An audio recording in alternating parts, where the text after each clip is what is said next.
All right, so let's dive in and talk about the current landscape of the women's 100-meter dash.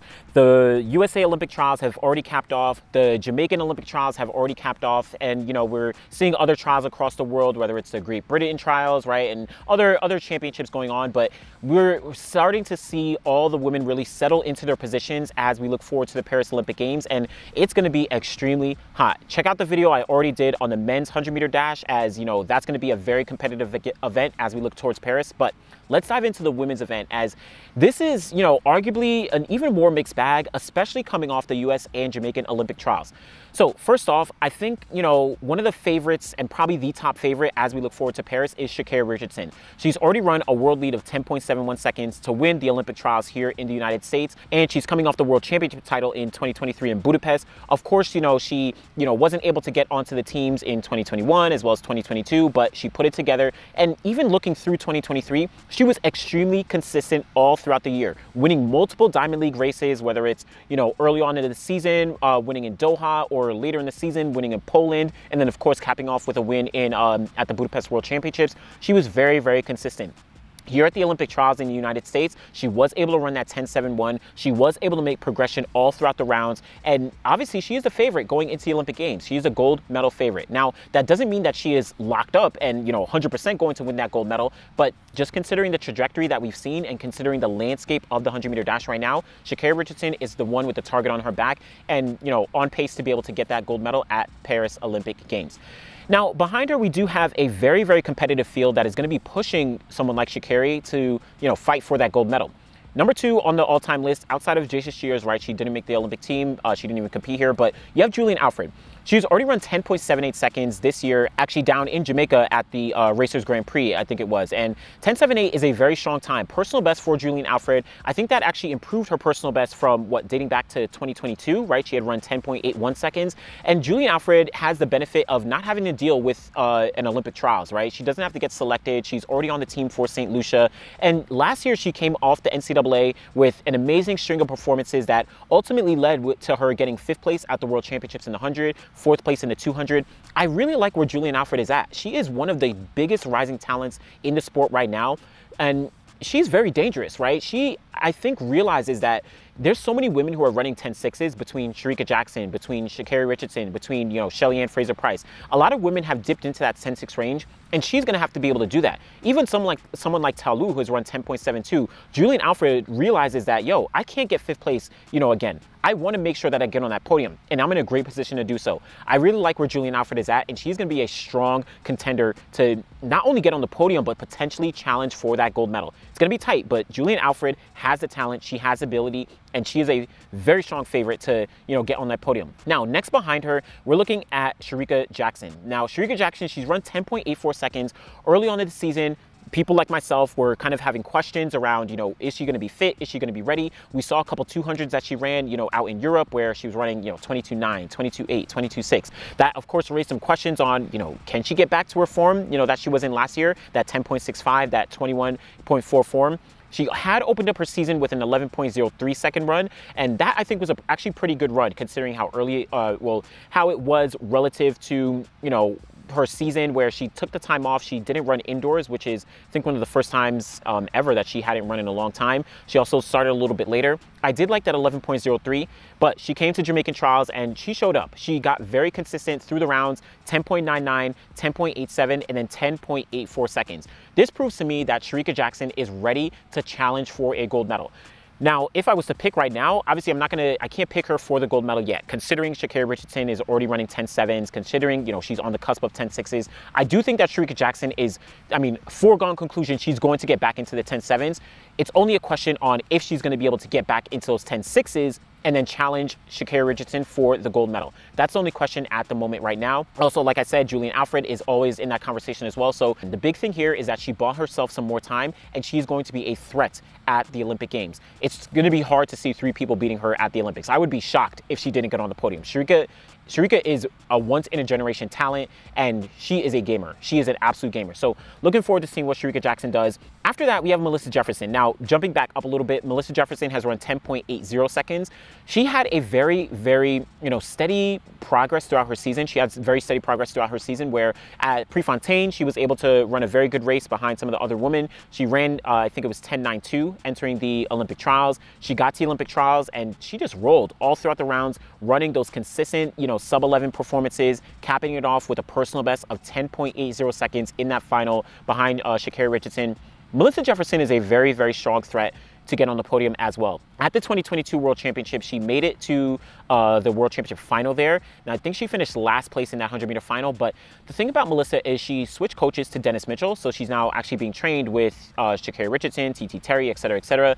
And I think she has a newfound focus that is going to, bring her to another level when we get to the Paris Olympic Games. That training group that she's with is really going to push her. They're all really going to motivate themselves, and Melissa is a threat. Melissa is an absolute threat. You don't run 10.80 seconds off nothing, right? That's not something that you just do in your sleep. And she has some other performances to back it up, right? I think she ran a slightly windy 10.7 all the way back at the 2022 USA's. She's run, of course, 10.8 a couple times as well. Legally, she's run 10.9 a bunch of times. So she has a consistency to prove that she can always be in that mix. So Melissa Jefferson in that conversation. I'm going to jump down a little bit and go over to Shelly-Ann Fraser-Pryce. Now, of course, myself as well as some others kind of questioned if she would be ready. This is the latest that she started her season ever, right? Even last year when she was injured, remember, she had the wild card going to the World Championship, so she didn't have to worry about trials. Yes, she only opened up in about July or so out in Spain, but that didn't matter because she had the bye. So for here, she had to make the Olympic team. This was do or die in terms of getting the chance to go to Paris, and she showed up. In the rounds, I think she ran 10.98 seconds in the heats. She then followed it up with 10.91 seconds in the semifinals. And then she ran, I think it was 10.94 seconds. Someone could cross-check me on that as well. But she was able to get onto the Olympic team for Jamaica, finishing third place behind Shericka Jackson as well as Clayton, who I'll talk about in a second. Shelly-Ann Fraser-Pryce is in medal contention. At this point, she is in medal contention. Now, am I ready to put her on the podium? Not exactly yet, but she is in medal contention. It's challenging with, a Shericka Jackson, with a Sha'Carri Richardson, with a Julien Alfred. But the fact that Shelly-Ann Fraser-Pryce bought herself some more time, it's going to be almost impossible for me to not see her in at least 10.8 range.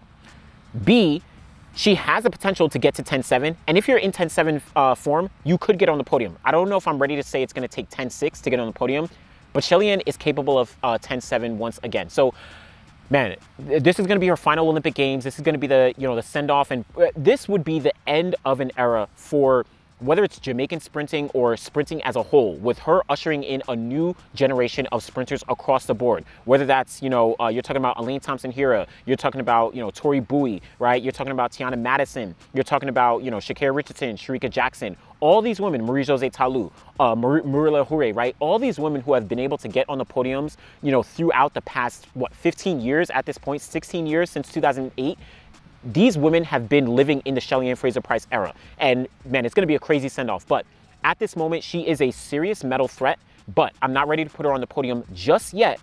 But I want to see her form as we go forward to the Paris Olympic Games. Shelly-Ann Fraser-Pryce is in that conversation, and she is going to be a serious threat. Now, bouncing off that, let's talk about Tia Clayton. Second place at the Jamaican trials, finishing just behind Shericka Jackson. And she managed to run 10.8 seconds, I think in the semifinals as well as in the final. So very strong performance for Tia Clayton. She's really showing up, and she's still 19 years old. She's still extremely young. This is going to be tough. Now, I know she ran 10.8. But it's going to be tough to see her, get on the podium. Like I noted, I think I noted it in my immediate recap of the Jamaican trials.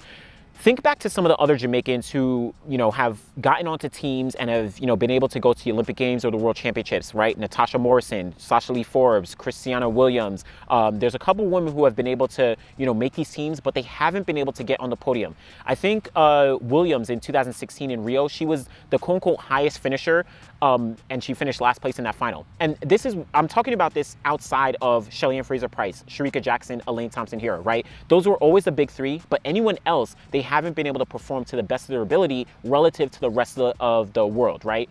So I'm slightly hesitant right now on Tia Clayton. She has a potential. She has a lot of upside when we're talking about, her potential to really challenge, but I can't put her in the conversation for a medal yet, right? Could surprise. I would love for her to surprise. I would love for things to be more competitive, but I really do like what she was able to do here. So huge shout out to Tia Clayton.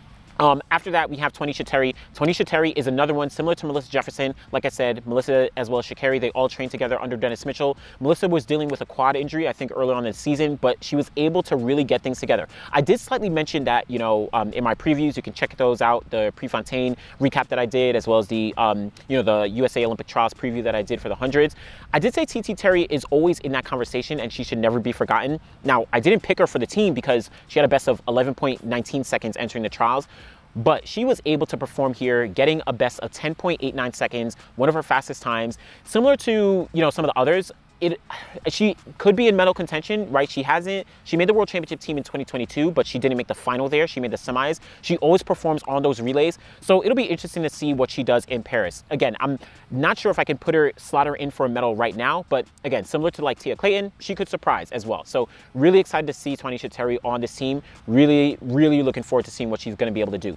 Now, bouncing off that, let's talk about Marie-Josée Talou. This year, she's run 10.91 seconds, and man, I think she went to the African Championship. Similar to the other athletes, she pulled out. She didn't want to deal with all those hiccups. I mean, it's crazy. I keep bringing up these African Championships where it's just wow. But she is a, multiple-time World Championship medalist between, 2017 at those World Championships. She got the silver medal in the 100, just edged out by Tori Bowie. Rest in peace to Tori. She got silver medal in the 200, just edged out by Daphne Schippers. And then in 2019, she got the bronze medal behind Shelly-Ann Fraser-Pryce and Dina Smith. Now, since then, she's just fallen short of the podium.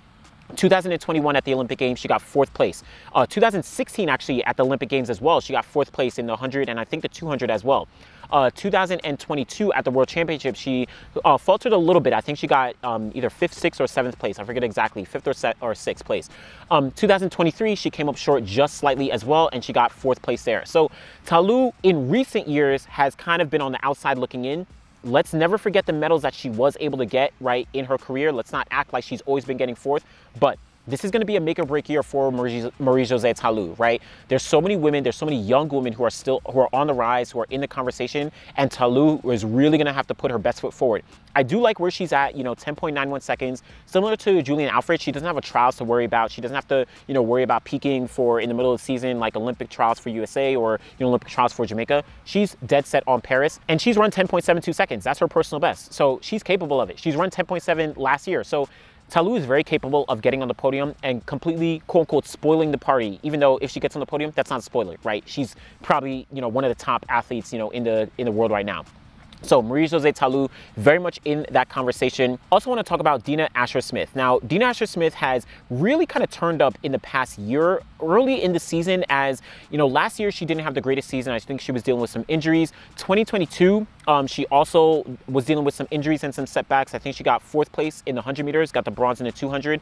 And 2021 at the Olympic Games, she unfortunately wasn't even able to make it into the final due to injuries. She had to, it was really, really tragic to see Dina Smith at those Tokyo Olympics, considering her abilities, considering her form.